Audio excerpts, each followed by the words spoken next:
નમસ્કાર, star prime ન્યૂઝમાં આપનું સ્વાગત છે। જૂનાગઢ શહેરમાં વિશ્વ પર્યાવરણ દિવસની ઉજવણી અંતર્ગત કાર્યક્રમો યોજાયા।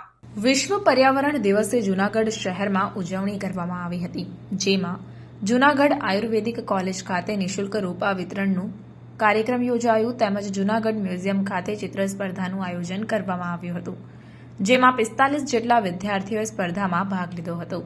જૂનાગઢ આયુર્વેદ કોલેજ ખાતે સાધુ સંતોના વરદ હસ્તે રોપાઓનું વિતરણ કરવામાં આવ્યું અને અલગ અલગ વૃક્ષના રોપા આયુર્વેદિક કોલેજના વિદ્યાર્થીઓ દ્વારા તેમના પ્રોજેક્ટ હેઠળ તૈયાર કરવામાં આવ્યા હતા। ત્યારે મોટી સંખ્યામાં લોકોએ અગાઉ ઔષધિ રોપા જેવા કે કાચનાર, અરીઠા, ભંડેર જેવા રોપાનું રજીસ્ટ્રેશન કરાવ્યું હતું।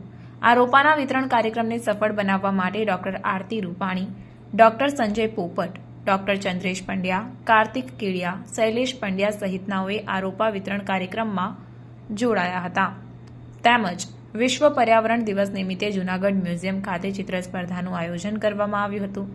વિશ્વ પર્યાવરણ દિવસને લઈને જૂનાગઢના વિદ્યાર્થીઓ દ્વારા ચકલીના માળા પર ચિત્રો તેમજ વૃક્ષના ચિત્રો દોરીને સ્પર્ધામાં ભાગ લીધો હતો। હાલમાં ગ્લોબલ વોર્મિંગની અસરને લઈને વાતાવરણમાં ફેરફાર થતા હોય છે, ત્યારે ગ્લોબલ વોર્મિંગની અસર ઘટાડવા વૃક્ષ વાવવા જરૂરી હોય છે। ત્યારે લોકોમાં વૃક્ષને લઈને જાગૃતતા આવે તે માટે પર્યાવરણના દિવસ પર જ ચિત્ર સ્પર્ધા યોજવામાં આવી હતી।